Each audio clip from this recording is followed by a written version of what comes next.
College ছুটি থাকায় আজ চলে গেছিলাম বন্ধুদের সাথে কাজে। তো হ্যালো বন্ধুরা, আমার নাম হলো শান্তনু, আমি থাকি উত্তর এশিয়ায়। প্রথমত কাজে এসে ঝালাই মেশিনটা সেট করে নিলাম। তারপরে বন্ধু টিনের কাটিং করছিল, সেই কাটিংটা শেষ হওয়া অব্দি আমি দাঁড়ালাম, যেহেতু কাটিং না করলে তো টিনটা তো আমরা সেট করতে পারবো না।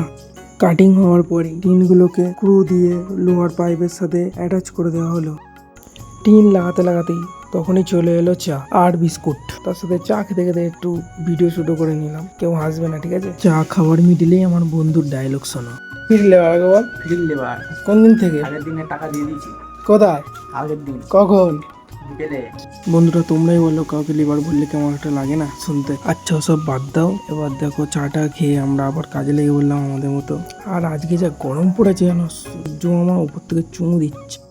একদিকে টিন লাগানোর পরেই ভিতরের যে জায়গাগুলো ওয়েল্ডিং করার কথা ছিল সেগুলো করে নেওয়ার পরে ভীষণ খিদে পেয়ে গেল। তার কারণে আজ বন্ধুর বাড়িতেই খাওয়া দাওয়া হলো। খাওয়া দাওয়ার মেনুতে ছিল কলমি শাক ভাজা, চিংড়ি মাছের ঝাল, কাতলা মাছের ঝোল। খাওয়া দাওয়াটা ভীষণই ভালো ছিল। খাওয়া দাওয়া হয়ে গেছে, এবার কাজের সাইডে আবার যাচ্ছি।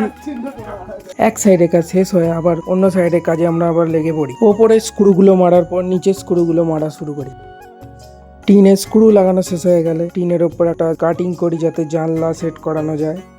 জানলা সেটিংটা করতে করতে একটা ঘটনা কেটে যায়। টিনের মধ্যে আমার পাটা কেটে যায় এবং কল কল করে রক্ত বেরোতে থাকে। সব শেষে কাজ করতে করতে অনেকটা অন্ধকার হয়ে যায়, তাই ভাবা হোক যে পরের দিন আবার এসে কাজটা করা হবে। অন্ধকার হয়ে গেছে, আর কাজ মাজ করা হবে না কোনো।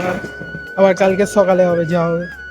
ভিডিওটা দেখার জন্য আপনাদের অসংখ্য ধন্যবাদ। তো এরকম ভিডিও দেখতে গেলে আমার চ্যানেলটাকে অবশ্যই ফলো করে নেবেন এবং আমার অনেকটা সাপোর্ট করবেন, যাতে পরবর্তীকালে আমি এরকম ভিডিও আনতে পারি আপনাদের সামনে। আর ভিডিওতে যদি ভুল কিছু হয়ে থাকে তাহলে সেটা আপনারা অবশ্যই কমেন্টে জানাবেন।